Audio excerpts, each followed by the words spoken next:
But that's not going to be the case forever. In fact, our next guest predicts there will be more self-made millionaires emerging in the next 5 years, more than ever in history. Steve Siebold, author of How Rich People Think, joins us right now. All right, first of all, Steve, let's get to the basic premise here. The rich have returned to prosperity. Middle-class people basically losing ground in terms of purchasing power. But you say the middle class is going to catch up, vault ahead with lots of new millionaires in the next 5 years. How is that going to happen, Steve? Well, as you know, the middle class has most of their wealth tied up in the equity of their homes, which is now gone. And I think I think they're going to learn eventually. I think we've got to start teaching people that homes are not an investment. It's not a piggy bank. It's an expense with maintenance and renovations and taxes and all kinds of different things that come with expenses that go with owning a home.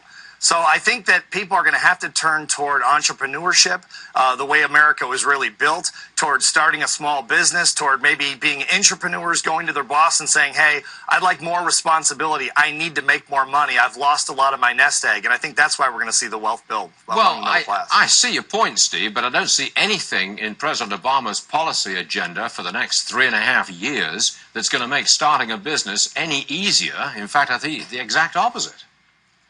Well, I think you're absolutely right. I totally agree with you on this. I think necessity is the mother of invention, Stuart, and we all know that. And I think people are going to finally wake up, even though Obama is anti-business. Or anti-small business for sure. There's no question about that.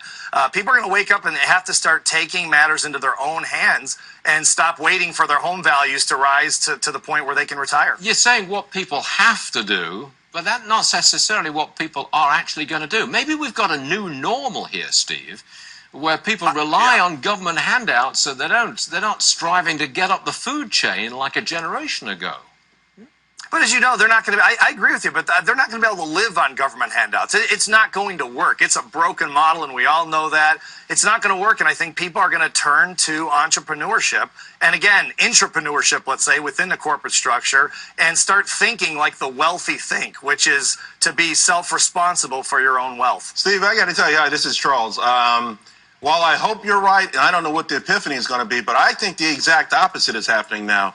In this country, faith in it, I don't see what the epiphany is going to be. In fact, I'm concerned that people are moving away from capitalism and entrepreneurship and won't re-embrace it. Well, I don't disagree with you, Charles, at all. I just think that it's going to hit a point, and I don't think we're quite there yet. It's going to hit a point where people realize they can't retire on $50,000. They're going to have to, and $10 an hour working at Walmart's not going to cut it to retire. They are going to have to, by necessity, go out there and make something happen, or they're going to be eating dog food for the rest of their lives. Look, I agree with you. I'd love to be an optimist and say, yeah, here it comes, the America that we know and love. We're going to get back to it. Here it comes. But, you know, there's a tad of wishful thinking there, isn't there, bearing in mind what we've got on our plate right now? Last word to you. I hope not. I hope not. I hope you're wrong about this. It sure looks that way. But I don't think there's anywhere to go. I mean, when people have their backs against the wall, they will fight. And Americans are known for that. We got 200 years of history of it. I think we just haven't gotten to the point where our backs are all the way against the wall. But it's coming. All right, Steve Siebold, we hear you. Thank you very much indeed, sir.